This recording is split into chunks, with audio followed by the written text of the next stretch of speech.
Welcome to this week's Droppin' Dimes podcast here on Collider Sports Network. I am your host, Matt Notes, and I am joined by my friend, Chad. How are you, Chad? I'm excited to be here on Droppin' Dimes. When I was in high school, I was a point guard, and I'd like to drop dimes on pass first, shoot second. So it's good. Thanks for having me, Matt. I don't know in today's NBA, outside of like Ricky Rubio, how many of those pass first guys really exist anymore at the point guard. Yeah. So it's probably best that, well, you could have had a shot 10 years ago. Yeah. In your prime. I did. Jason Williams, White Chocolate, just had his 44th birthday, and there was a video going around of his highlights of him dropping dimes. It was amazing. Oh, he's got – well, I mean, the one that everybody remembers was that rookie-sophomore game where he goes behind the back and then he hits it with his elbow. Yeah, elbow, yes. Yeah. And it goes back to, shoot, who was it? It was another – Chris Webber? No, it was a white guy on the break. Wow, that was a long time ago. It was a long time ago. A white power forward, no less. Vlade? No, he was in the rookie-sophomore game at the All-Star weekend. So it was somebody who was in their first or second year, but I would assume second year. I think that's what Keith it was. Van Horn? Could have been. Could have been. You remember him? It's a small, of course, remember Van Horn. Just a crazy contract. I don't know where he come from, Utah? Yeah. And it was one of those, I had never heard of him until he got drafted, and then went second to the Nets? Yeah. Something like that. Who was all on that Nets team with Van Horn? Oh, dear God. Yeah. I don't know. That's a team that I didn't think of much at the time, so it's not one that I go back to think about much. Maybe Richard Jefferson? I think that predates. Jefferson might have gotten there at the tail end of Van Horn. Okay. Because he was there when they brought in Jason Williams and Vince Carter, and he was there for that run. Oh, yeah. I forgot about that. Yeah, when they were super relevant and had a chance at a title, and then they kind of squandered it over the next few years, and then they became irrelevant until relatively recently. What would have happened if Toronto kept Vince Carter and Tracy McGrady together? Do you think they could have had a shot? Well, T-Mac wanted out. So you're saying if T-Mac was, wanted to play? Yeah.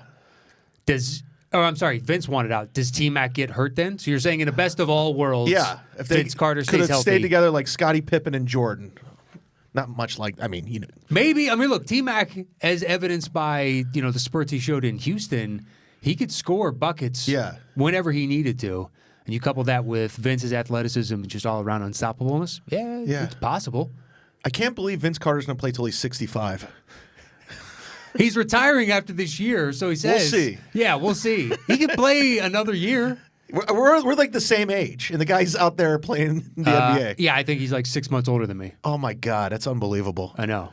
It feels so weird because he's been famous practically most of my life. Probably one of the most prolific dunkers of all time. Transformed himself into a three-point shooter. It was amazing. Yeah, he had to. It's what Melo should be doing. Like, whatever. He's back in the league and whatnot, but... You mean the player of the week? Yeah.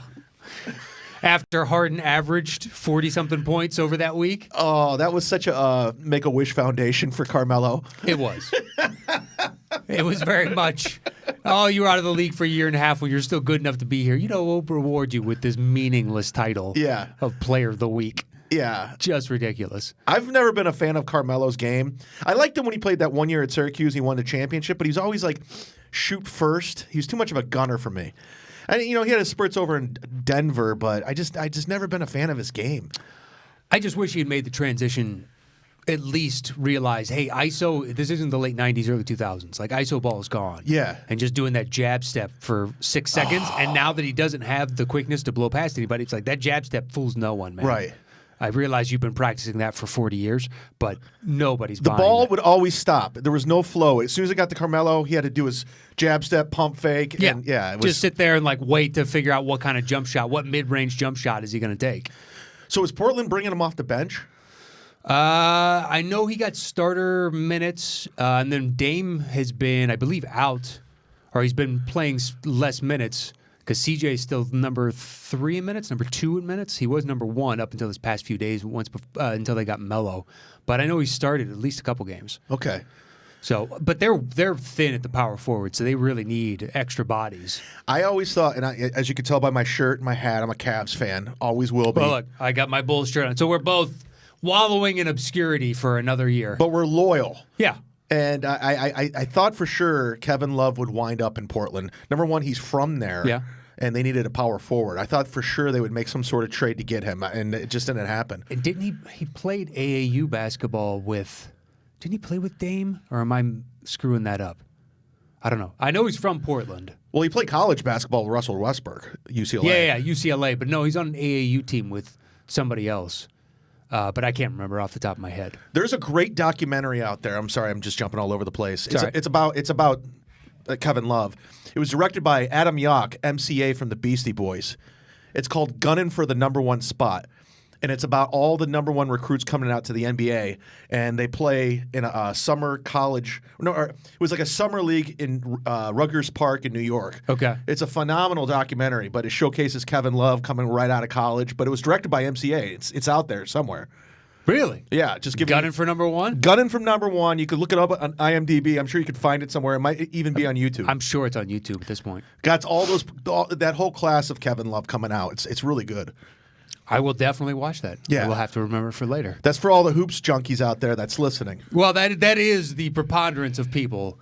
That anybody that tunes into NBA coverage and beginning of December, they're diehard. We don't really get the casual fans until post All-Star. Right. And as the season gets closer and closer to playoffs.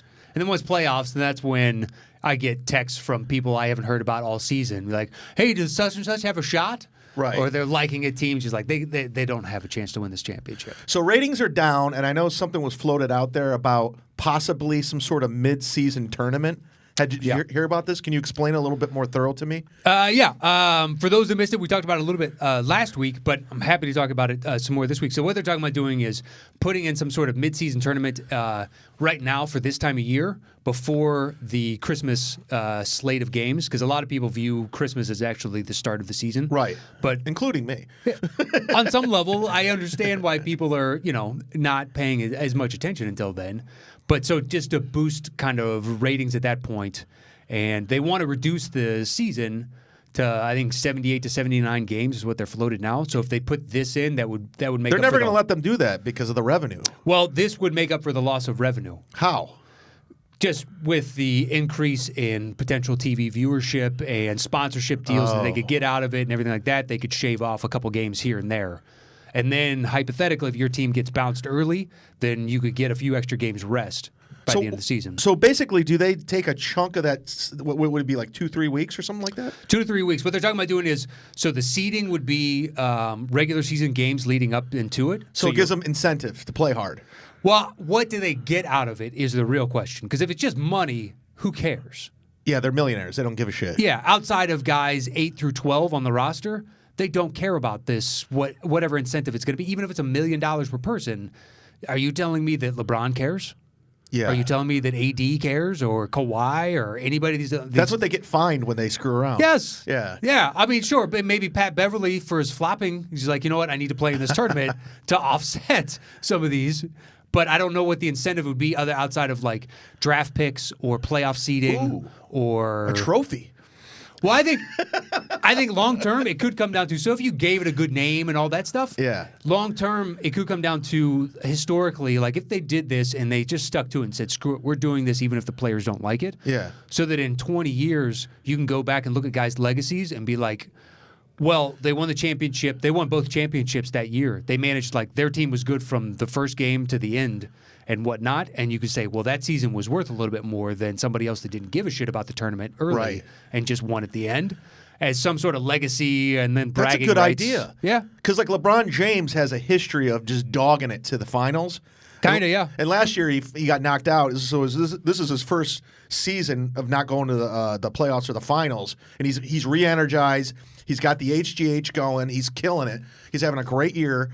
And bitter former Cavs, teammate there. I'm just saying he's 35 and he looks like he's playing like he's 22. Well, the only thing that looks 35 about him is his hairline. Oof, that's it. It's rough. Just go bald, dude. I know. Shave it. It's fine. If all the money that you have can't get a good enough hairpiece, then just shave your head. They got to do something like Tosh. He said this before. Daniel Tosh, comedian, he got the hair plug things, and his hair looks phenomenal. But don't they do it with the horseshoe, so they have to cut into the back of your head? Yeah. And I think you have to keep your hair a certain length to cover that. Oh. Because it leaves a scar. Because I've seen like pictures of Piven when he had his done, and there's a big horseshoe going around the back of his head. Now he keeps his hair long, can't see it. Right. So I think on someone that keeps traditionally their hair as short as LeBron does, you're going to see that scar at all times. And by the way, if you're a Jeremy Piven fan, follow comedian Earl Skankle on Twitter. He's crushing him every day. At Earl Skankle. just crushing them. So much so that like I hadn't, Facebook or pardon me, Twitter selectively puts in your feed sometimes, and I hadn't seen it for a while, and then I saw it and I was like, "What is this?" So I just went to his page and I started scrolling through, and it's every day. It's every day. He says he's addicted to smashing Piven. Well, what popped off was I wonder if Alcatraz has an open mic, and he's a picture up in San Francisco Bay. It's like, what? What does this have to do with anything? And then I go back and look, and it's been going on for a while. Oh, yeah. He's relentless. Yeah. But going back to what you were saying, I know you spoke about it last week. So I like the idea you said draft picks. Maybe you get like almost like Rock and Jock back in the day. You know, you get more points, or even the big three, but you get more wins. Yeah, you could. It could end up being you some sort of incentivized to where like, okay, if you win this, then it automatically you get bumped to first place in the division, first place in your conference, or I like the playoff. That's exciting to me. Yeah, they're talking about reseeding too in the conference semifinals. So once it's down to the select X number of teams left, then the first place plays the worst team left available, etc. Yeah. But what if you won this tournament and you get to choose your opponent every round? Right. Ooh, that's good. Put something in there to where the players are like, well, if we think we're going to be in the championship, we really need to try our ass off to get this. I like that because, like you said, money's not going to be the incentive, so you have to do something for them. Yeah. What about your legacy? How about that? Yeah. And then I had Bartnick on last week, and he's like, well, what if you gave 3 guys the opportunity to rest, and then we promoted 3 guys from the G League. And then it's a crossover. You're promoting the G League, and then you're getting these guys a run, plus give money. And then if LeBron and AD and somebody else on the Lakers, like say Kuzma is still kind of battling through injury, and be like, okay, those 3 guys will sit. Or like Danny Green, you're older, you get to sit. And now we just let all these young guys run, and they split the money. A chance to showcase, they get cash. Yeah. All right, let me piggyback off Bartnick. How about we allow one WNBA player to play too? It's 2019 equality. Sure. How much? Man, can you imagine that? Like the clips of them just getting rejected into the 10th row by somebody from the G League. Oh, that's not going to be good for the ladies. NBA. You wanted equality. You're in. Yeah. Well, what was her name? Grimer or Grime something or other, where she said I can beat Boogie one-on-one. She said that? Yeah. Oh. And they were at, I think it was over the last Olympic run when the whole team together, and reporters were asking, and everybody's laughing, and they're like, oh, yeah, I think she could do it, kind of like smirking through it. Be like, okay, let's see if you can actually beat someone that's not even near DeMarcus's level. Yeah. Okay. It's not a bad idea. I don't think the WNBA or NBA would ever do this in a million years. But it's possible. Anything's possible right now. Well, here's a little Chad fact for you. When I was in my prime, when I was out there killing it in the rec leagues, I got to play against Rebecca Lobo, and she swatted the hell out of me. Of course she did. Yeah. Well, that's utterly different. Yeah. You're someone that played in high school. I don't know if you played in like D3 or D2 or something like No, that. I was killing it in the rec leagues, though. You guys don't remember that one game against Tanspa where I scored 27? Nobody remembers that one? Well, does anybody, if you out there, Mike D did a documentary about best rec league players in the East Coast, which you were featured on. So, yeah, look for that. That's why you're the host. You know how to tie it all back in a bow and call back. It's not a problem. Well, let's jump into. So we're a quarter of the season of the way through, and I did the topics, and I was like, let's jump into, because last year I did it, and it was a good fan response. The quarter of season awards. We don't have to do all of them. Okay. The primary one would be MVP. So quarter of the way through the season, give me your top 3. Who you think? Well, if we're the NBA, Carmelo's the MVP. I mean, it's player of the week. No, actually, as much as I can't stand LeBron, I mean, the guy's he's in my top 3. Yeah, I'd say you got Harden. Obviously, he's killing it. Okay. And the Greek Freak. Yeah. The Greek Freak is insane. I can't believe how good that dude is. So he's upped his points, his 3-point percentage, I believe his rebounds. Yes. Dude, he's shooting threes now. He's the best he's shot threes ever. And he's, it's a little above 300, but it's still every season he's improving just a little bit more. Yeah, and I'm a huge fan of small market teams because I have an affection for it, and I love Milwaukee. I'm so happy for the fans. If you've ever been to Milwaukee, there's nothing going on. No. So for them to have a superstar, I know what it's like having a superstar in a small city. I hope he stays. I really do hope he stays. I mean, I know the Knicks are floating stuff out there, but he's never. The Knicks are every year. Yeah. And how often has that turned out? Nobody since Amari and his busted knees. Yeah. Oh, that's right. So give me another free agent they've signed that was worth a damn. Is there? First of all, they got to quit resting their laurels on it's New York City. I know it doesn't really. Nobody gives a shit. This was 20 years ago. Yeah, big markets mean something, but it doesn't matter anymore. Yeah. And granted, it's the Mecca, and I want the Knicks to be good. Me too. Because it's good for basketball, but well, what's the solution? Do you get rid of Dolan? Like, I don't know. Like, how do you keep a free agent there? I mean, I don't know. Kyrie never went there. No, they're talking about Fizdale is going to be fired in the very near future. Okay. As if this roster is his fault. They have 17 power forwards, and they're all guys that are, me first. I shoot the ball, and so I don't know exactly why you blame Fizdale for that when you should be playing R.J. Barrett, Kevin Knox, Mitchell, Ntilikina, and I guess Dennis Smith Jr., but those primary four, and be like, let's see what we got the young guys. Instead, they go out and sign Julius Randle, Morris, Taj Gibson. It's just like, what are we doing here, No guys? direction. Yeah, none whatsoever. You could say that they should sign them to all short-term deals, but they're all 2 years or less deals by and large, but at the same time, it's just like, I don't know what you're going to get. I'm sure you were trying to potentially trade one of those guys, but I don't know who's in the market for one of these power forwards. Maybe somebody. Yeah. But I think this all starts with Isaiah Thomas. He's the one that started this train wreck. It's been going on for a long time. Yeah. It's been going on for a long time. So those are your top three? For MVP? Yeah. Yeah. Okay. Because I would have Luka in the top three over Harden. Where did this Luka guy come from?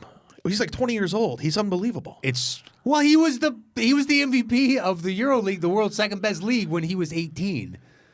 I think that was indicative of the guy's overall talent. Yeah. And I mean, look, he's gone through the roof. He's up like I think 10 points, and his rebounds are up, his assists are up. Across the board, his PER, it's ridiculous. Yeah. Him and Siakam, those are my top, 5. Okay. All right. Siakam is number 5, but still, it's been really impressive thus far. Your picks, you're almost like a hipster picking out vinyl. Like you think you're better so you brought out those obscure ones? Why? Well, I said Siakam is 5. It could easily fall out. In no way is that hipster. It's not like I went really under the radar and be like, who's been really good this season? And just going for, actually, if you go look at DeMar DeRozan's numbers, blah, blah, blah. It's just like, no. I used to say that about Chris Grant, who used to be the GM of the Cavs. He would overthink and overanalyze. He's the one who infamously drafted Bennett from Anthony Bennett? Anthony Bennett, thinking, we got a little secret for you. And meanwhile, he's out of the league in 3 years. He was the only rookie that I think the only number one overall pick that didn't get the immediate extension. It's the only one that's ever happened to. I remember we drafted him. Sam Tripoli calls, comedian Sam Tripoli, going, dude, I'm telling you right now, this guy's going to be amazing, bro. I'm telling you, you guys lucked out. This guy knows what he's doing. Bro. That was a weird draft. I mean, it was Oladipo is the only, I think, guy of merit out of that draft. Yeah. Because Noel was that draft sucked. Yeah, that was a bad draft. Yeah. But, I mean, Who was the second pick in that draft behind Bennett? Was Noel to Philly number 2? Or was he number 3? I know he went to Philly. He was supposed to be number 1, but he had that torn ACL. Nerlens Noel. Yeah, from Kentucky. He might have been 3. And then I think it was Orlando took Oladipo at 4. I can't remember. That was a draft that I forget because it's just been... It was very forgettable. It was. Yeah. It was. And it was the 17th year in a row you guys had a number 1 pick. So, of course, you're going to miss on at least one of them. And after that, the league was like, no more first-round picks for the Cavs. They're good. Because we ended up getting... who did we draft? The kid, Sexton. I think Colin Sexton? Yeah, we got him, I think, 5th, somewhere around there. I don't remember. Yeah, and then you guys went out and got Darius Garland, another guard. Yeah. I'm just like, I'm not sure what exactly you're doing. Are you saying Sexton isn't the answer, or... The NBA is shifting to we need as many short guys that can shoot as possible? I don't know the direction they're going in with that. I think they wanted 2 versatile guards that can play off of each other. I don't know. It's an interesting lineup, and we got the for all you NBA guys, I got to bring it back to the Cavs all the time because that's my favorite team, and I apologize. But I don't know. I kind of like Beeline in the fact that he can coach young players, so I'm hoping maybe they can turn. Right now they're 5-15. I mean, look, they're not. the bottom of the East is all like my Bulls are only a couple games ahead of you. Yeah. But technically, we're only 2 or 2.5 games out of eighth because Orlando is sub 5 at like 8 and 11 in the eighth spot. So that means you're only like 4.5 games out. So the bottom 8 through 15 is all the same. Speaking of the Bulls, I was watching the Cavs Pistons game, and I didn't realize Derrick Rose is point guard. Yeah, he's back. He's with the Pistons. Oh, he's had a couple damn good games. Yeah. I hope he continues. I hope he plays through his 40s like VC, but who knows? Yeah, who knows? Because then that always broke my heart with the Bulls because you guys were onto something with him, and then he got hurt, and it became a big saga on a journey. I don't know. I felt bad for you guys. Well, it's the way he jumps, like his physiology, coupled with Tibbs not resting guys in preseason games, let alone the regular season, and that was a recipe for disaster. Right. I know where you want to get to your midseason awards, but what's your take on load management? It makes all the sense in the world for someone like Kawhi, who looks like he's got a degenerative tendon problem. He's got, tendonitis or whatever it is in his knee, and that's never going to go away. So for someone like that, it's like, yes, you should be resting because if championship is your overall goal, or someone like LeBron, you're 35, you played a ton of minutes. But when it's younger guys and whatnot, the load management, it's like, guys back in the day used to fly commercial and have to play 3 and 5s numerous times during the season. You should really... Yeah, Larry Bird was on a commercial flight, icing his knees, drinking beer. Yeah. You should be out there playing. Now, they weren't asked to do as much on defense in that they don't have to run from the three-point line to the paint and all that back and forth nonstop because of, shooters now just spreading the floor. But at the same time, it's like, Jordan made it a point to play in every game because he specifically said this could be that one fan's only time to ever see me play. What if you're a family of 4, you cough down $70 a piece in tickets? Yeah. I'm going to go see Kawhi tonight, baby. Kawhi Leonard, my favorite player. Load management. We got to rest him. I think there should be a rule if you're going to do it, you have to do it at home. Okay, fair enough. Yeah, other people have said it, and I wish I'd come up with that. It's not mine. But when I heard that, I was like, it makes sense because then they'd have the opportunity to come back and see you another time on the road. Unless you're hurt, you can't sit out. Right. Because anywhere in the country you go, the Lakers and Clippers are selling out other people's arenas. Oh, yeah. Lakers doesn't even, if they're terrible, they still sell out. Right. But, yeah, it should be something in the CBA. You're not allowed to load or to rest on away games. Yeah. Especially like if it's a cross conference. That's the only time you're going to play in that city the entire season, and you're going to sit out. That's kind of shitty. Right. Okay. Yeah, that's a fair take. All right. Moving on. Who would you have for Rookie of the Year right now? This one to me is one, and then I'll take any answer you want. You go first. Ja Morant. Why? Watching him play, he looks legit. He has carried them to several games where it's been super close. He already has the poise of a guy that's been in the league 3-4 years, and he just seems to be able to carry the load of he's going to right the ship here in Memphis in a couple of years, and they're going to be a contender. Not a contender, but legitimate. And if they can fill other talent around him, they could be a contender. Okay. So he looks legit. After that, it's like Tyler Harrow or... I like him. Yeah, R.J. Barrett or Nunn on Miami. There's another good rook. Or it's just like, yeah, they all show flashes, but Morant looks like he could be a cornerstone. When's Zion supposed to get back? That's what sucks. I bought tickets before the season for last week's game against the Clippers. Yeah. And I was hoping. I was like, it's in the time frame when they announced it. They're saying he rounded a corner finally. It should be within the next 2 weeks. Okay. So, he's got to lose weight. Yeah. The way he plays and as big as he is, he's going to continue to get hurt over and over. I watched this video on a doctor breaking down why he's more apt to do this. So his physiology from his hips to his knees, his femurs come in ever so slightly, and that adds extra pressure to the tendons to try and help manage the load, and especially on a guy that's 285 pounds. Yeah. So if it were just straight, he would not. This occurrence would only happen as frequently as it would for anybody else. But because they come in ever so slightly, it increases his chances exponentially for these types of tears. So they need to basically work on his physiology and hopefully change that. Can't they design some sort of like insole for the foot? Possibly. Because I have flat feet, and I put my little insoles in there, and I used to tear my ACL, and I'm good. Look, Curry retrained himself how to run and stuff, and he hasn't had ankle problems since. Yeah, he had all those ankle problems for years. Yeah, that's why they got a cheap contract, and how they ended up with that huge run. They could afford Durant is because of his bad ankles. So I mean, Yeah. it can be done, but it's a matter of whether or not he's willing to put in the time and they can figure out how to do it. Yeah. Well, going back to my pick and your audience, I don't know if you guys are gamblers or if you're betting on me or you're betting on Matt. I'm a homer. I'm going to say Darius Garland. I like what I see out of that kid. Great shooter out of Vanderbilt. Looking good in the backcourt for the Cavs. I'm going with Darius Garland. I have only watched one Cavs game, so I have no real opinion on Garland yet. What do you like about him? I just think he's well. First of all, a comedian. I keep dropping comedians' names, but Nate Bargatze. He went to Vanderbilt, so he's. Oh, really? He sold. I was born at Vanderbilt. I didn't know that. Yeah. Oh, well, look at you. So he's a big Vanderbilt guy, and he's been telling me about this guy for a long time. So I start watching video on him, and granted, I think he only played 7 games at Vanderbilt. Don't even know. I don't watch college. Yeah, and he told me it's the most natural stroke you'll ever see, and I've seen this kid shoot. He's quick off the dribble. They're going to build around that guy before they build around Colin Sexton. I think Colin Sexton's an empty scorer. Oh, really? Yeah, I think he plays hard, but he's an empty scorer, and I think Darius, if he gets in the right system and if they build some sort of system around him, he could be a great player. But I'm just doing that because I'm a homer. It's probably never going to happen, but I like to put it out in the atmosphere. It's like the secret. Well, I'm going to look up his stats because, once again, I don't know. So he's averaging 10 points, 1.5 boards, 3 assists. Kevin Love's the focal point in that team, so Yeah.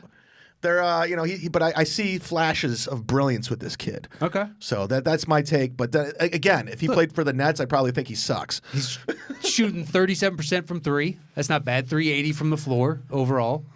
Not bad. Yeah. Effective field goals, 455. He's playing 28 minutes. That's solid minutes. Beautiful stroke. Beautiful. Well, there you go. Look, that could be a long shot. Yeah. So I don't know what the odds would be right now for Darius Garland. When I would imagine you're getting huge odds for that. Yeah. But realistically, probably RJ Barrett. Let's just RJ Barrett's your real guess? that's my real guess. I like when I have a lot of Knicks friends, and I want the Knicks to be good for them because they've just been through misery. Sure. So when they got Barrett, I go, you know what? That's probably a better pick than Zion for them. Okay. Zion would have had that flair, that flash. But RJ Barrett can kind of slide in under the radar. He's the number 3 pick, and I think he was actually the number 1 guy for Duke. And then if Zion didn't come back and put on that amazing display last year, he probably would have been the number 1 pick in my opinion. I have heard that coming into that season, RJ Barrett was the number 1 overall. Yes. Presumptive pick, and then Zion just became Zion, so he superseded him. But he's got all the talent in the world. But if Zion didn't have that 1 year, the legend of Zion never would have happened. Oh, of course not. So I wouldn't know his name. Exactly. So college basketball, for people that want to go straight to the league, you can actually build something like Zion did if you have that. Still, though, that's a once every 10 years type of. Sure. It's been since LeBron that there was that much hype coming into. Yeah. I can't think of another player where. He sold out a practice scrimmage, 10,000 people before the season started. It was an intra-squad scrimmage, and they had 10,000 people show up just for Zion. What were some of the biggest hype guys coming out? Shaquille O'Neal was one of them. Yeah, I remember him. Shaq was huge. I just watched his highlights from when they played BYU, and he got a triple-double with 11 blocks. Oh, my God. Yeah, it was in the tourney. Yeah. And I was like, oh, shit. I remember that in being on Sports Illustrated. And, this guy was just massive. My dad went to LSU, so he was on my radar for that reason alone. You remember him in Blue Chips? He was phenomenal. I was. When Nick Nolte was watching him down in that he was swatting everyone. Who's what? Him and white guy who's I don't even know who that was. Yeah. The Larry Bird knockoff. Oh, it was like Matt Barnes or something. No, it was a white guy. It was a straight white guy. Yeah, it was. His name was. Was it Matt Barnes? I think so. I could be wrong. I probably am. I don't fact check, so I could look it up. yeah. But, And Penny Hardaway. Yeah. Yeah. And what was weird is they actually became teammates with the Magic. I know. Shortly thereafter. Yeah. They took him over Chris Webber. They traded Chris Webber. That's right. They drafted Webber, traded him, to Golden State. And then took Penny in his place. I wonder if it was because of Blue Chips. Who knows? Maybe Shaq did get in the air. Can you imagine Chris Webber and Shaq on one team? I don't know how you stop that, especially in the late 90s, early 2000s. Even now. Yeah. 2019, those two? Come on. I don't know what you do. Yeah. But Anthony was, pretty lights out until he started getting injuries. What, do you have microfracture on his kneecaps? Yeah, his knees gave out and he was done. Yeah. So whereas now they would have a solve for that, but back in the day, no such luck, unfortunately. No. I mean, he might be most known for Little Penny. Yeah, Chris Rock. Yeah. Little Penny. Little Penny. All right, do you have a vote for the last two? Is like a whatever defensive player. I think it's kind of early yet. But Yeah. Who plays defense in the NBA? I still can't. there are a few guys. I'm trying to think who really. Okay, Matthew Dellavedova. That guy really gets after it. Another Cav. Hey, if you're going to give me a random white guy, I'll take Dante DiVincenzo for Milwaukee. There you go. There's a young kid from I think Villanova. He plays solid D, but as far as white guys, I don't know. I would say Marcus Smart, Giannis, What about the Greek? Yeah. AD. Has anybody ever? Pepev. Has anybody ever? I think probably Jordan won Defensive Player of the Year and MVP. It's rare. It'd be him, maybe Akeem, Yeah. but it's rarefied air. Yeah. He could do it. The He Greek could. Freak. He very well could. Yeah. I think right now defensive efficiency, he's either first or second, and defensive win shares, he's like third or fourth. And he's also dropping dimes. He is. He's passing the ball. When he's not shooting, he's setting people up. I know. We'll get to them at the tail end of the show because they're all sorts of interesting. I love him. All right, let's move on to the next topic, which is the Coaches Challenge. Okay. First off, do you have any general thoughts about the Coaches Challenge thus far in the NBA season? Like coaches. Oh, the one that what's his name from the Celtics refuses to play. Yeah, at this point, Brad Stevens is like there's a video clip of him losing a challenge that was blatantly obvious, and he's like, I'm done with these fucking things. Yeah. And you can see him drop the F-bomb. Yeah. For a guy that looks like he drinks milk with every meal. Yeah. And I feel his frustration. It stops the game. Especially in the fourth quarter, you can notice they always lose the coaches challenge in the fourth quarter. Yeah, more and more. I've got the official NBA breakdown here. So in the first quarter, they win 64% of them. These are on called fouls. Second quarter, 57%. Third quarter, 40%. Fourth quarter, 32%. Jesus. So yeah, it just that's goes a problem. down. They're more willing to go, we made a mistake early on, whereas later, it's just no chance. No chance whatsoever. The NBA is not rigged, but I do believe they have systems in play to make it interesting.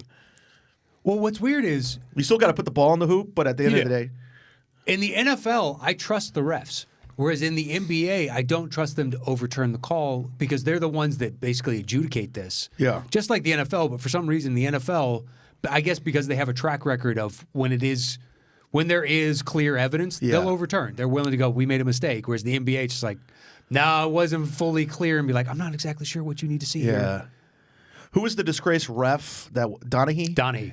Yeah, I mean, he says some interesting things about how the leagues ran. I don't know if you ever heard him on podcasts or anything I have, like that. but what do you got?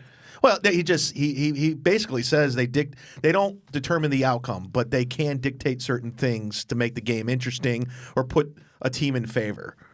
Okay. But who knows? I don't know. But I've seen, like you said, like Brad Stevens, I've seen blatant calls just like, what the hell? And he said the F-bomb. I've seen some in game. Well, first off, the game comes to a screeching halt for 4 minutes. Yeah. You're like, this sucks. I don't like this waiting around. Staring at the monitor. Yeah. And then by all replays, you're like, okay, this is clear. They should just overturn it and comes back. And there's no rhyme or reason to it. Right. But the fact that they're saying that, in the first quarter, it's like, 60% or whatever the case was. It's like, it doesn't feel like it. It feels like you're always siding with the original call. Yeah. Now, the out of bounds, that goes in favor of those challenging more often than not. Sure. Because why not? You know what I mean? But called foul, they're just unwilling to for whatever reason. I think it should just be they go to a booth somewhere else, upstate New York or something, and they make the actual call as opposed to the refs on the court. Yeah. Because it doesn't seem like the refs on the court want to face, the fan retribution for getting the call wrong or something like that, or being willing to overturn it. I don't know. Well, Brad Stevens is a hell of a coach, and if he's done with it, so am I. That's how I feel. I hope they don't bring it back. I think it's dumb. Yeah. I mean, if they sped it up, if we went to a booth somewhere else and they just instantly made the call. That's the answer. Yeah. A booth somewhere else. Waiting around nonsense over and over. And they're not willing to. So, did you see the disputed call last night in the Houston Spurs game? No. So, Harden, I think it was 9 minutes left in the fourth. And mind you, San Antonio won in overtime. Harden managed to steal the ball, goes up, and he dunked it. But he put so much English on it as he whipped through, it spun around and landed back on top of the rim and then rolled off. So him and the defender thought it missed somehow, and they ran after it, and the refs called it as a miss because it just it didn't go in. Yeah, in real time, it kind of looked like a miss. But because they were arguing with the refs about the point for more than 30 seconds, you only have 30 seconds to call a challenge. So at that point, when they want to go to call a challenge, it's not going to happen. So the Houston Rockets are now saying the league only has two options as far as they're concerned. Either they credit Houston with the win, because with that dunk, they would have won in regulation because they went to OT. Yeah. Or they replay the final 9 minutes and change at some point a later date to make up for this. And you're like, just take the loss, guys. Yeah. It's an officiating mistake. Take the loss. Yeah. I don't see the league. There have been instances in the past. It's super rare. But to play 9 minutes of a game, it's just take the loss. Yeah. Who's getting tickets to that game? I don't know. Well, they'd have to just do it at the start of whenever these teams play again in San Antonio, I guess. I guess you're playing a back-to-back. Yeah, they're playing 9 minutes of one game and then stop and then play a full game. Doesn't make any sense. I don't know why you would do this. And how dare you? So last night, Harden went 4 for 20 from 3. Yeah. He shot 28% overall, but he had 24 free throws. I think the refs favored you enough. Yeah. You lost the game. Suck it up. You got the superstar calls Over the and whole over. night. Over and over. Yeah, it was just bad luck and a bad call. Move on. 82-game season. Harden shot 28% and still ended up with 50 points. That guy's a gunner. Yeah. How pissed off is Russell Westbrook right now? Because he was a gunner too. Oh, he still gunned last night. Oh yeah. It was the two of them taking all the shots. Oh Jesus. And Westbrook didn't shoot any better. He's roughly the exact same percentage-wise. It was a bad night for both of them. I grew up in rec league games. I always hated playing with guys like those two. Like those two guys who just took every shot. Oh, I'm yeah, like, it's the worst. I'm just running up and down. Maybe I'll get the ball, then I got to pass it right back to him. It's the worst. I play with, so I still play once a week now. Where? I'll ask you off mic because I want to play. Well, it's Saturdays here in West Hollywood, but it's all comics. Oh, cool. Yeah. I'm in. Yeah, I'll let you know. Yeah, please. Yeah. We play 12. We get there at 12:15 because the day manager leaves at 12, and he told us, he's like, look, if I don't see you here, I don't care. Because we've been there for 10 years, and eventually they got to the point, because it's somewhere that they came to us and said, look, we don't care if you play here, but you have to have insurance for all your players. And we're like, we're not getting insurance. Yeah. We're not. It's just not going to happen. I would rent an indoor gym, but now we got to collect money from comics. Like, that's not going to happen. Yeah. Good luck. So it's just like, why don't we play outdoors at this one place? So the manager was just like, I know you come here. The principal likes you guys. It's at a school. And you can't. Yeah. So if I'm not here, so we show up at 12:15. And then we play for 2 to 3 hours every week. Oh, dude, I got to come play. Yeah. I've been looking for a run. Yeah. Everybody's chill. It's. I'm just in it for the cardio. And Exactly. That's all we're there. Nobody's out to like overly foul or hurt anybody. just not arguing like those calls. Like, No. oh, come on, man, that was a foul. There's two guys, but they usually jaw at each other. They don't say anything to anybody else. Okay, good. I hate that. Yeah, but they don't show up all that often. Good. And if they ever start with anything else, we always just tell them, shut up. And they shut up. And then they go back to either jawing at the two, one another, or they shut up. Those are their only two options. Are you allowed to swear on the show? Yeah. Okay, this is a little sidebar. I'm sure comedians listen too. So Yeah. And I'm not saying anything that's never been said. Well, comedian Nick Swartzen says he played basketball against Dane Cook once, and he says Dane's terrible as a basketball player. Sure. I know some comics that are terrible. But he's one of those overly aggressive defensive guys who just throws his body into you if you try to go past. Yeah. And one time he was playing so intense he fell down on the cement and he scraped his hands and he just looked at his hands and screamed, "Fuck!" Like, "Con!" It was like too intense. They had to call the game. I know a comic, I can tell you his name off there, and he does the Bruce Bowen, where he puts his foot underneath you as you're jumping. So we kicked him out of the game. Like, you're gone, man. That's You're gone. messed up. Yeah, we're just random dudes. We're just out here to have a good time. Yeah. I don't care if you score the bucket. I'm not trying to hurt you. Yeah. So, yeah, he no longer plays with us. I did a sketch about basketball characters years ago about all the dudes, like the guy who shows up and he's missing. He's like, yeah, man, I've been lifting lately, man. I don't know why it's not going in. I just been lifting, I'm a little rusty. Yeah. No, you suck. Yeah. Stop just shooting it every time you touch the ball. Oh, there's nothing worse than that. The guy who shows up in brand new gear, but he knows nothing about basketball. Oh, I can think of one off the top of my head. Yeah, He's got it looks like he just took an NBA player's practice uniform and he doesn't know what the hell he's doing. I know a guy like that I've been playing nonstop, and every once again, like I find a pair of shoes that I like, and then I try and buy that shoe for years. Yeah. It's just like that's my shoe, and now I have to move on. So I've been wearing the Kobe 6 for like 8 years, just because I keep finding it. It fits my foot absolutely perfectly. Sure. So now I got to move on, but I've had to do this one other time because there was a period like 2 years ago where just like I couldn't find it anymore. And around that time, a guy I know was like, "Oh, you're going through the shoes. Like, give me a breakdown." And I was like, "All right, well, at your size, here are like the 5 shoes I would look at if I were you and go and try them on." And then he just went to the store and bought the most expensive pair that had nothing to do. And then he had a foot problem afterwards and be like, "Well, it's not designed for your foot, man. Yeah. There's so many different shoes out there. You can get one that's made for a guy your size." Yeah. And he's just like, "Well, now I wanted to get, the KDs." It's just like, well, why did you want to get the KD? It's a very narrow foot. You got a wide foot. Yeah. It's like a narrow shoe, rather. It's like, it doesn't make any sense. The best players were the guys who showed up. They look like, this guy plays basketball. He's wearing regular running shoes. Well, it's like Morrissey. You ever play with Paul Morrissey? Paul's great. Yeah. You don't assume it when you see him. You're like, he looks like he's out of shape and whatnot. Just lights out. Yeah. Lights out. There's a great video of Paul Morrissey because he's going head to head with Bobby Sura. You remember Bobby Sura? Sure. They played against each other in high school, and I'm a huge Bobby Sura fan for some reason. And I always loved him since Florida State, but Paul's just going head to head with him back and forth. And Bobby Sura, he was in the NBA for a long time. Yeah. Yeah. Yeah, no, Paul can shoot. Yeah. He can shoot for sure. Yeah, those dudes are the deadly ones. And Paul, guess what? He's not wearing the brand new shoes. He doesn't got the new gear. Yeah, I know. He looks like an uncle. He does. Flat out. The first time he showed up, and I was like, "Hey, man, it's good to see you." Like being positive, trying to get him to come back every week. Yeah. And then he just crushes all of us and be like, "Well, okay, well, please come back because it's fun to play with you."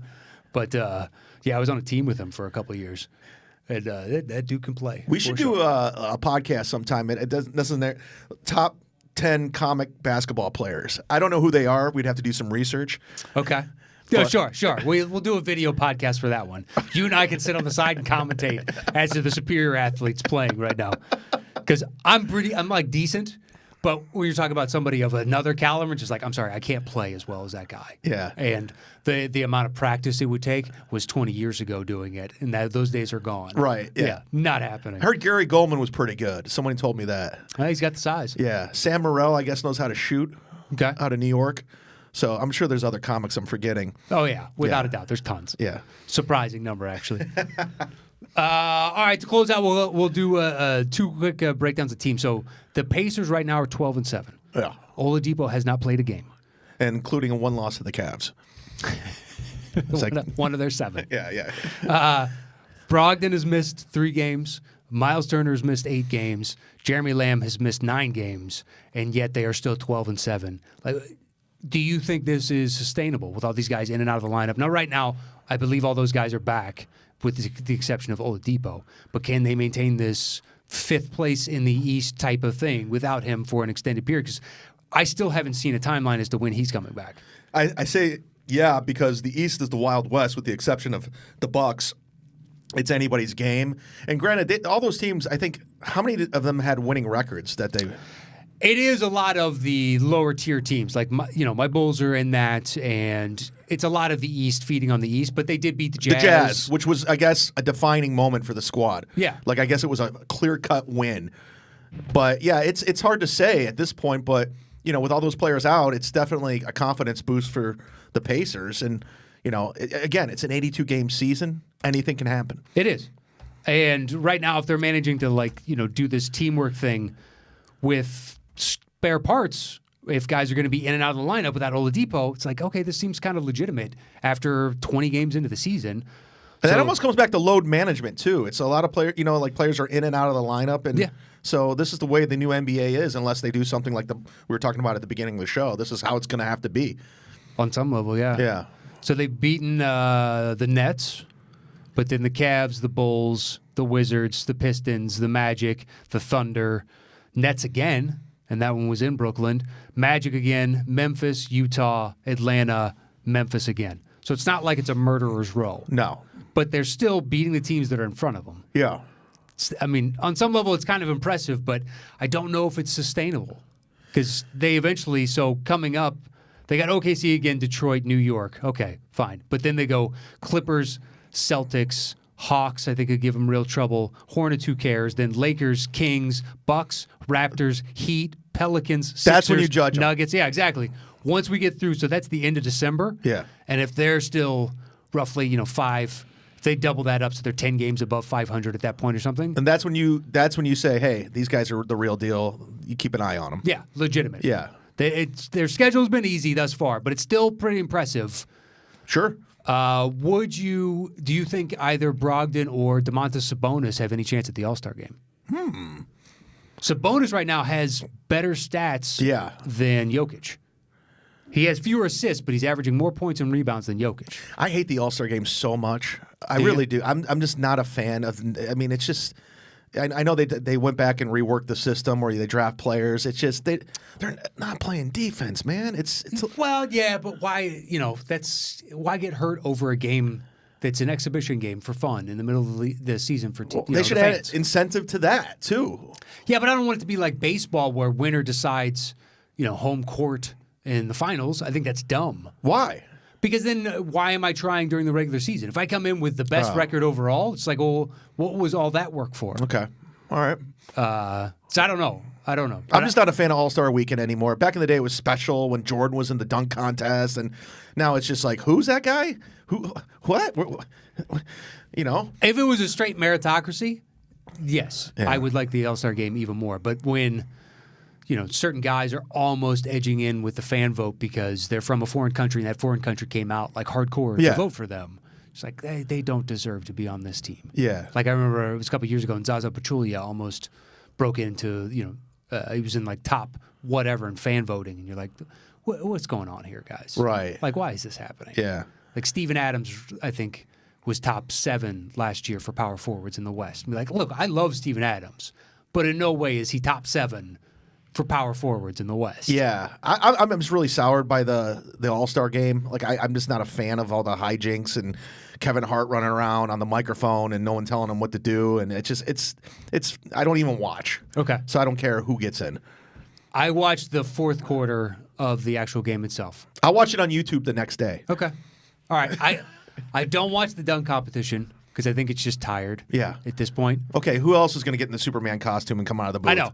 Who's Outside of- next? I managed to watch, I think the last one that I watched, and it was just by pure happenstance, was the Gordon Levine. Oh, yeah. That was an all-timer. Yeah.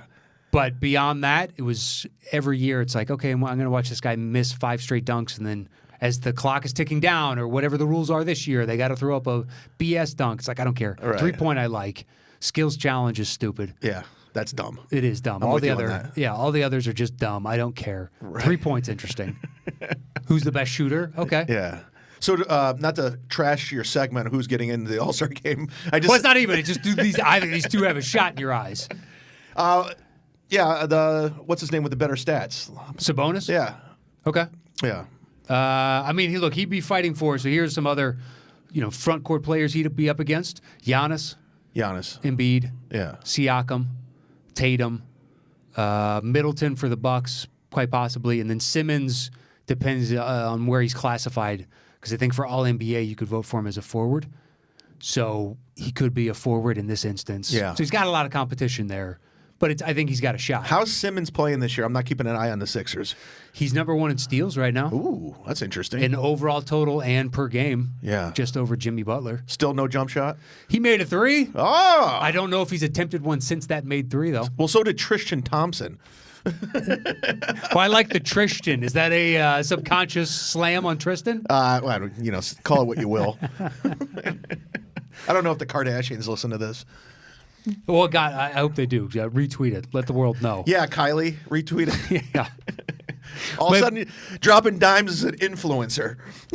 Hey, look, I hope so. My other show just got retweeted by Patrick Schwarzenegger. Really? Yeah. So, hey. It was, Oh, is that the movie show? Yeah. Oh, that's cool. Well, we did one themed for his upcoming movie for famous actors who have actor parents, considering he's in it, and Tim Robbins and Susan Sarandon's kid is in it, too. Oh, we were wow. like, oh, that's kind of interesting. Here are 2 actors with famous actor parents. Okay, we'll do the inverse.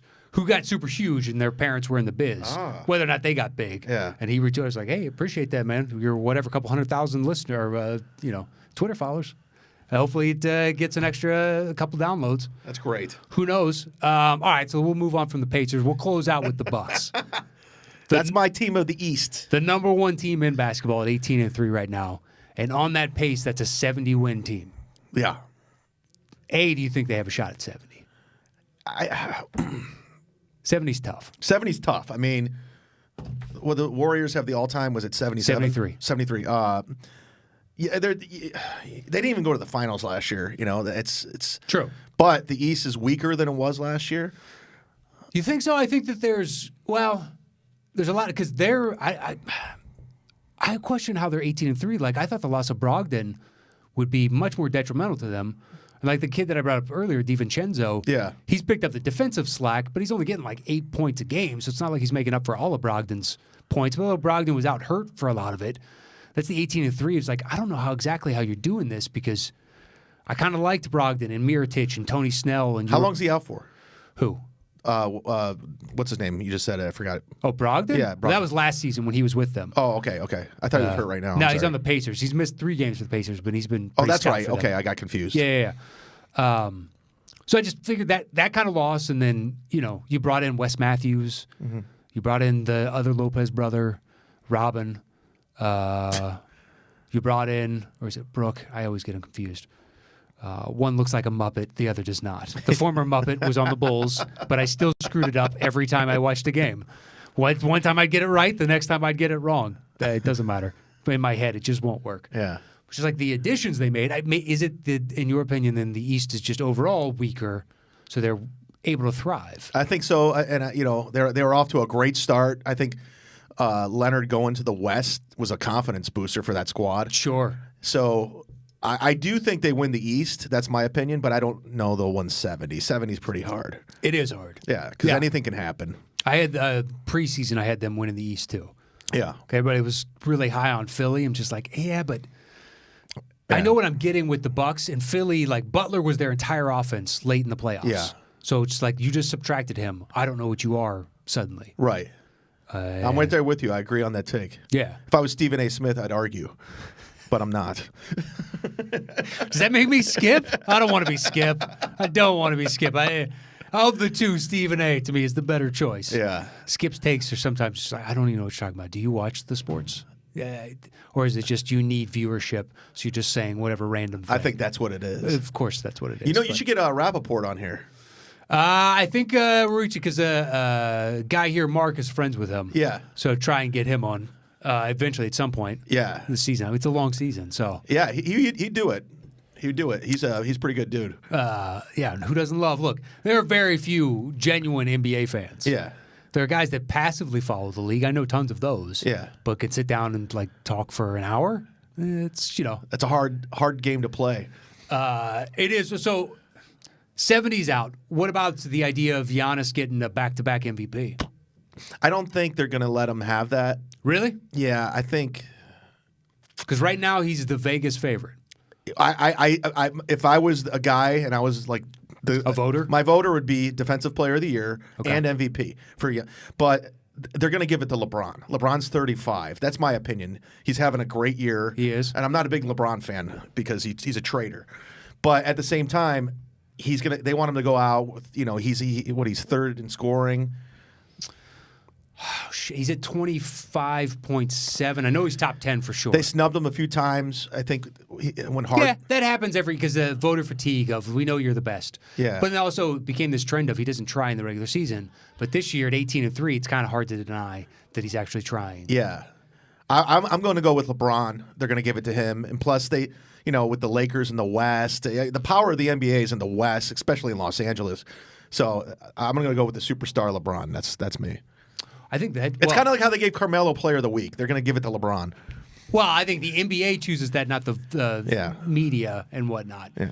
When you brought up that earlier, were you saying defensive player and MVP in one season? Yeah. I don't know if anybody's ever done that. That's why I think it's interesting if it does happen. I was thinking of individuals that have both accomplishments, and like that's still rarefied. Do you think Michael's done that? Michael, 1 year? He was first team defensive player, but I don't think... numerous years. He has won defensive player of the year. I don't know if he won MVP in that same year. Yeah. Don't believe so, because that would be a stat that would kind of stick out in my mind. Like you said, maybe Akeem, maybe? But I don't think it's been done. I don't think it's been done. See, I like that stuff. I like the opportunity of something that's never been done before. He's got a shot. He genuinely has a shot. Yeah. And then the others, you brought up the ratings being down. Don't you think some of the ratings being down is because the pull is so much in the West? Yes. So the games get started so late on the East Coast that they're not getting the viewership there, and it's just down overall. That's exactly what happened. And I was home for Thanksgiving back on the East in Cleveland. And my aunt and I, we like to watch basketball games, like when I go to visit her. Nice. She was in bed by 10:30. Like, we're going to stay up and watch the Lakers game. She was like, there's so many people, they don't want to stay up that late. They just don't want to do it. Yeah. Yeah. For a game that's going to start that late and then it's not going to end till 12:31. You're investing and you got to work tomorrow. Yeah. So the consumer in the East, where the power was for a long time with the Cavs, I mean, the Cavs went to the finals, and the Heat for so many years. So the NBA was. They still had something. Even when the West was superior overall in talent, so long as you had the marquee star of the league in the East, that's going to draw eyes. Yeah. And that's why ratings are down, like what you said exactly. I agree with you. All right, so you're taking LeBron would be your choice as of right now, projecting out for MVP. That's my feelings aside, because let me just go on record. I don't like LeBron. I don't like what he stands for. Amazing talent. I think he's a phony. He'll leave the Lakers if he has a better opportunity. So Lakers fans, if you guys want to invest in this guy, say the Knicks somehow became amazing, he would go to the Knicks. I'm just not a fan. I think the only thing holding him here is that his whole family's out here. He wants to live here, I think, in retirement and whatnot. Oh, that's funny, because when he wrote the "I'm Coming Home" article by Lee Jenkins in Sports Illustrated, read the line where it says, "I want to raise my kids in Akron City schools like me." Read that line. Okay, that was a whole bunch of bullshit, and you knew it reading it at the time. Well, I bought in. I drank the Kool-Aid. Well, of course you did, and you got a championship out of it. Congratulations. Yeah. So Still a liar. Yes, but at the same time, I genuinely believe he wants to be here. He owned 2 homes out here, not living here full time. I think that's kind of indicative of, hey, I really like it in Southern California. Well, last year, the reason why they didn't go to the playoffs because he was too busy with his other side projects, and he got distracted. So he made a conscious decision, okay, I didn't play in the playoffs, I didn't play in the finals, so now I'm going to focus on basketball this season because, we got AD. I'm going to make basketball the main priority, not Space Jam 2, not the barbershop propaganda bullshit, the commercials, the pizza shops. He's focusing on basketball, which he should. I would say it was the unquantified talent that they had of, well, Lonzo could be great. Brandon Ingram finally looks like, I saw him in person when I didn't get to see Zion, but he looks legit. He finally looks like all the promise that everybody said.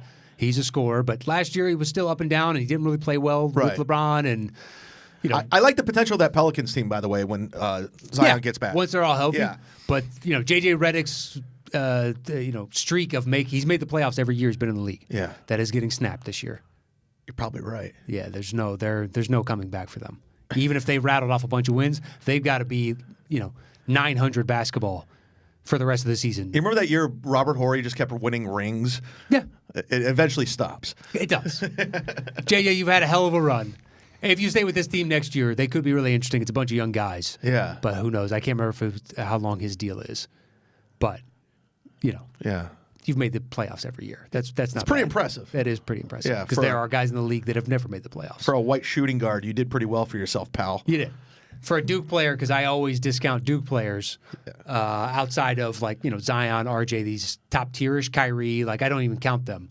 But if you go back and the Cherokee Parks, the Christian Laettner. Cherokee Parks. Grant Hill was an Did you anomaly. say the late Christian Laettner like he's dead?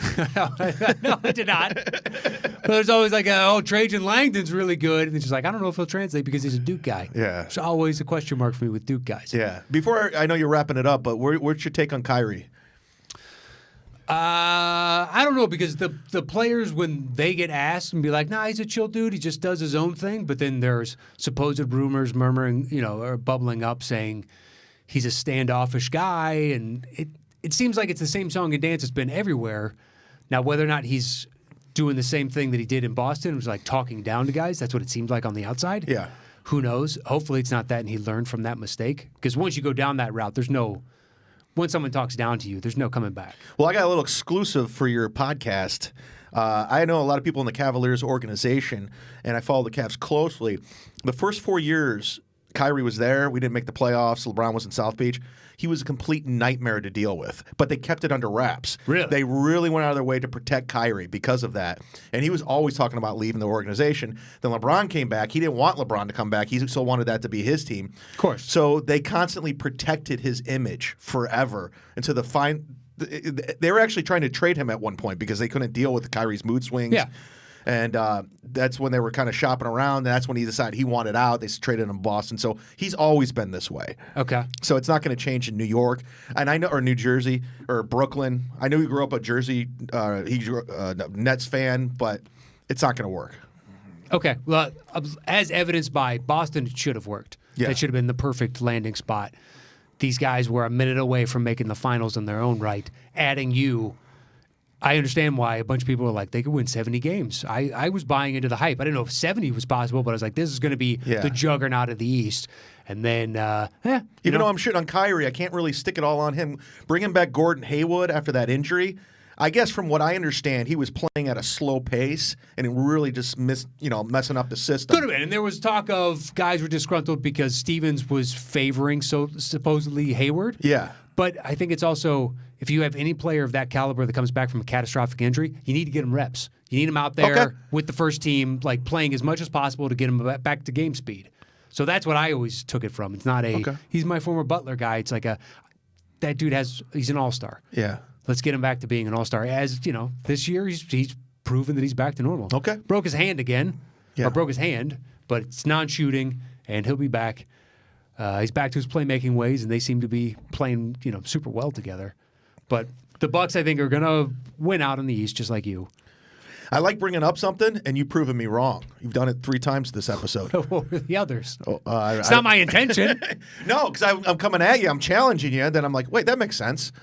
So you switch my opinion. Okay, well, okay, there you go. Yeah, you turned me. You've turned me 3 times. Well, hopefully it's reciprocal. I don't know specifically outside of the Hayward because that just happened. Yeah. I don't know what else there was, but hopefully we're both better for having had this experience. It's a good one for me. Well, let's call it there. Thank you so much for doing it. Where can people find you? If you could follow me on Instagram, my name Chad Zumock. I was late to the Instagram game, and I'm trying to catch up and I'm on Twitter and all that stuff too. But I thought Instagram was going to be a fad, like Vine video. Yeah, it's now blown up. The #1 social media platform. People are getting famous off of it. I'm like, all right, follow my Instagram, please. I know. I never post anything to mine. Yeah, it's there every once again when I go do something. I remember to take a picture, but I don't take pictures. Yeah, ever. So. And I'm not going to take pictures of my food and shit. Yeah. I hate that. What about sunsets? Sure. I'll be the sunset comic. And that's all I'll do. Great captions. So follow him on Instagram. Please hit him up. You can follow me anywhere online, even though I just talked up that Instagram, at Matt Nost. That is it this week for Dropping Dimes. Make sure to subscribe to the feed of your choice. Thank you so much for tuning in, and we will see you guys next week. Adios.